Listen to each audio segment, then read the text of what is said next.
It will hurt you more than me, trust me, you do not want to do this. It will hurt you more than it will hurt me. Enzo Arndt calmly made the assertion with that cocky-ass smile of his which Cassidy Morrissey hated.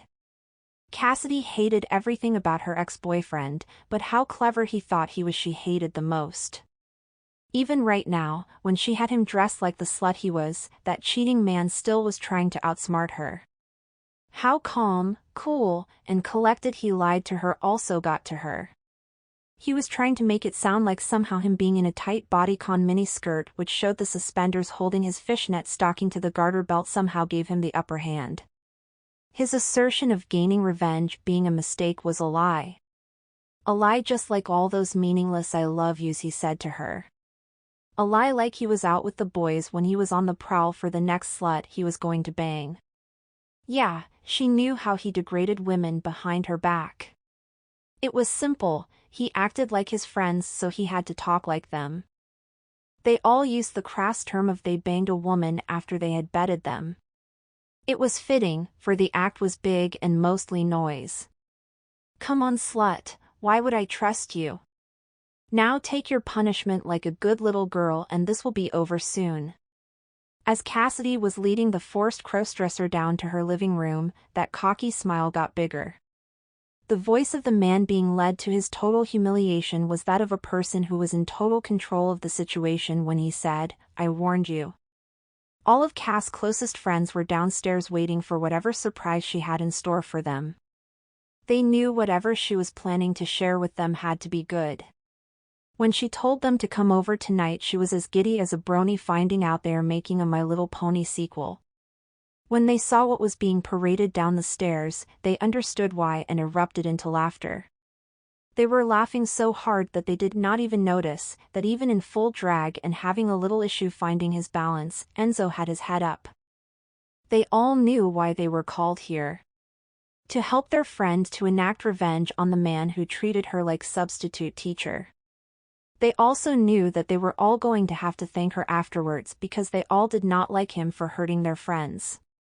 Before the unwanted roasting could start, the involuntary guest of honor spoke.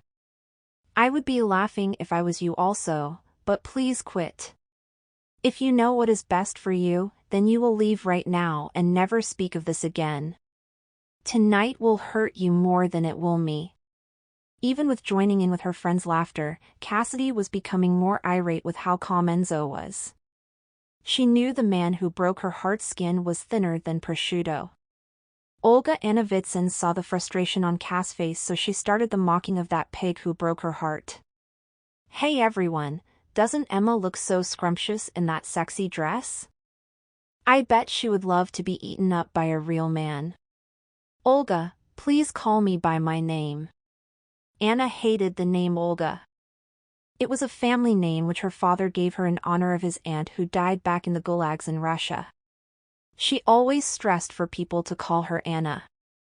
It was short for her middle name Anastasia. Emma, you should call me by my real name. Emma is more fitting for someone in those high heels. Jennifer Halford could not help but chuckle some at Anna's response.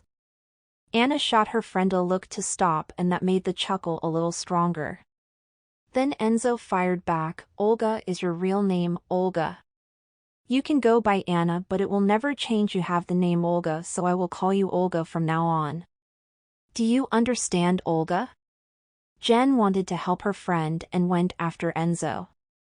Enzo, you are right, you should not be called by a woman's name. This is for you are nothing but a dirty, no good, faggot cocksucker. Anna thought there was no better time as the present to get Jen back for laughing at Enzo's lame attempt at putting Anna in her place. Anna said, isn't she right, Bruce? Bruce Halford was Jennifer Halford's brother-in-law and he was gay. He did not like for one moment that Jen used what he was as a put-down to another. She should know better, what she just did was gay bashing. So that is what you think of me, Jen?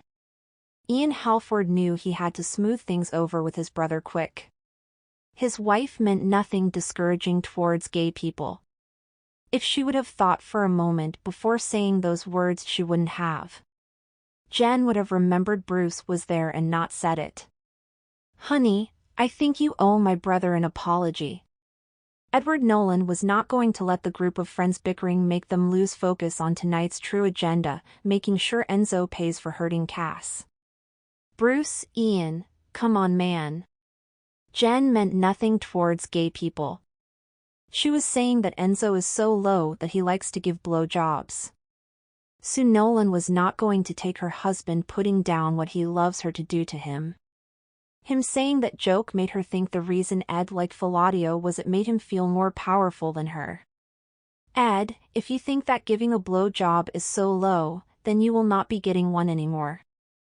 Before Ed could protest the ban, Travis Scott tried to get the focus on Enzo again. Come on guys, this is what that bitch Enzo wants.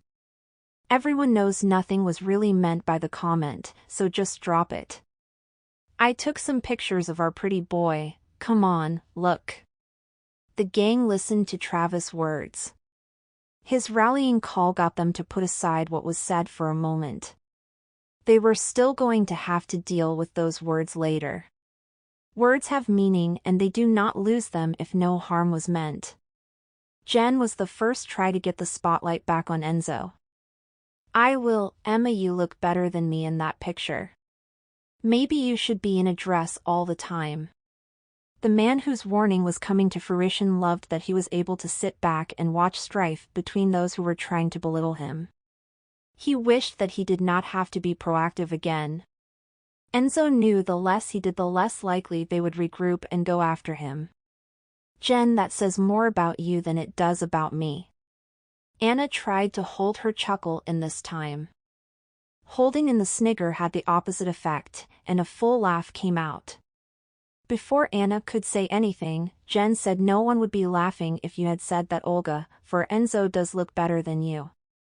Right, Travis? Travis hated being pulled into this little tiff between Jen and Anna.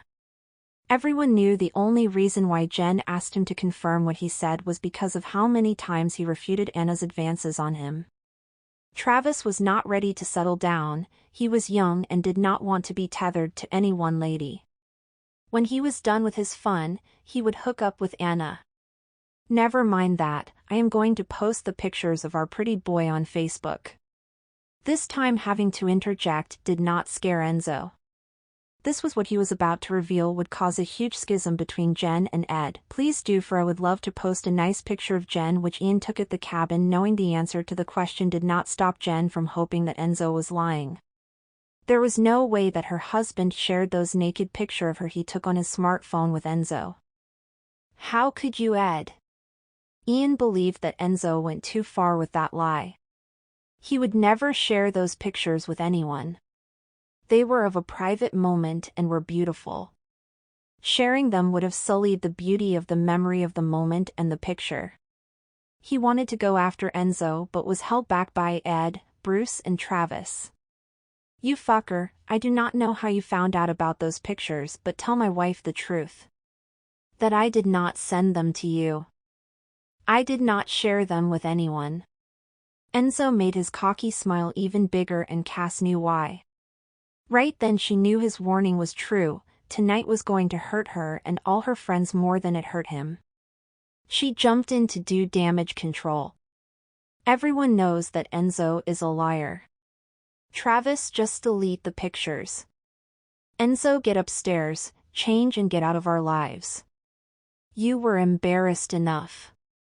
On his way up to get changed, Enzo said, Ian, I never said that you gave me the pictures. Jen shared them with Cass, Sue, Anna and Travis. Come to think of it, she shared even more than those pictures with Travis. Isn't that right, pretty boy? I warned you that tonight will hurt you more than it will hurt me.